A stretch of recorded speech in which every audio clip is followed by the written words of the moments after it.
This is a fastball. It's actually a 4-seam fastball.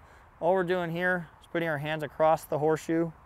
Here's here, across the horseshoe. Anywhere you feel comfortable on is fine. But basically what we're doing is when we throw the pitch, we want 4 seams cutting through the air.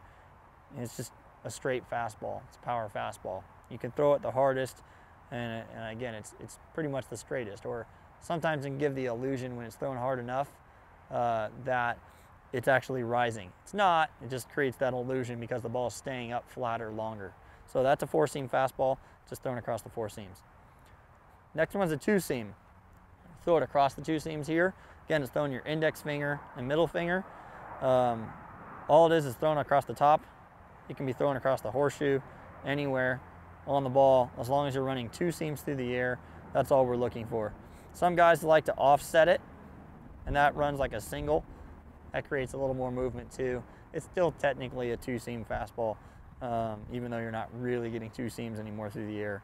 But it's a moving fastball, a running fastball, and it's a 2-seam fastball. It's still a power pitch. Throw it hard just like you would any other fastball.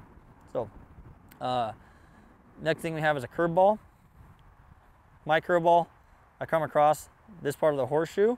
I do that for my personal preference. Again, you can pick this part. It depends where you feel the rest of the ball feels most comfortable in your hand.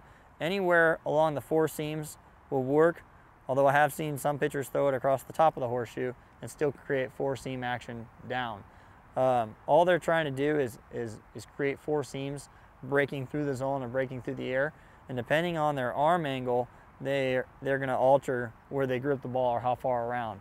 I'm about a 3/4, sub 3/4 pitcher, so I come pretty far down here.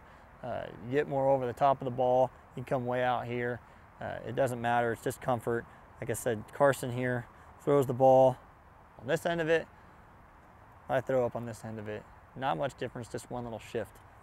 The slider, again, is not much different from that. I really throw it from the same exact spot. I just throw it like a fastball rather than let my elbow break like a curveball. And that's really the same thing with the slider. Carson throws his slider through the same grip. And again, you just want to create 4 seams cutting across or cutting through the air. And this is a pitch I want the ball cutting across the zone with. So I'll be pushing it through like a fastball, and that's how the slider works for me. The changeup grip, again, this is a straight changeup. You'll see, all I do is I tuck it as deep as I can in my hand, and I try to throw it across the middle of my fingers here, where I more almost palm the ball, and you'll see that there.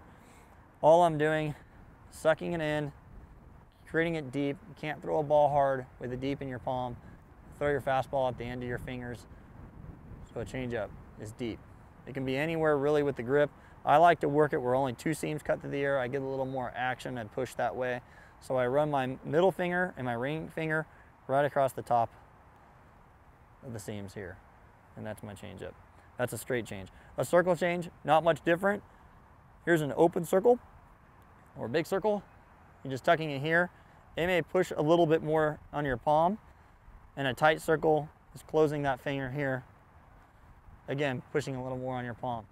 These two take a lot of work on the side to really gain control over, as it's a little bit different or unnatural throwing from an action like this. But that's a closed circle. Again, you'll be feathering the ball, or a lot of guys will just try to throw them as hard as they can because they can't get much on them versus their fastball. So if you have that change of speed, you're already good to go. It's good to try to find out how much change of speed you're getting so that you know you're creating enough. And that's a circle change. A split finger changeup, just slightly across the shoe here.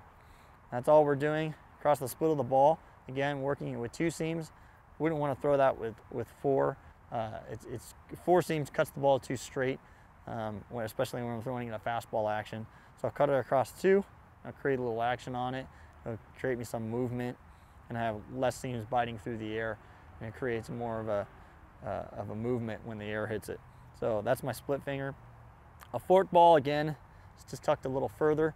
If you throw a fork ball, it's a real good idea to preset this pitch every single time you come up, because it's really difficult to work when you have your hand in your glove and you're looking for a fastball, or you're going to throw a fastball, and you now need to switch to a fork and press that pitch up against your glove without the hitter noticing what you're doing there.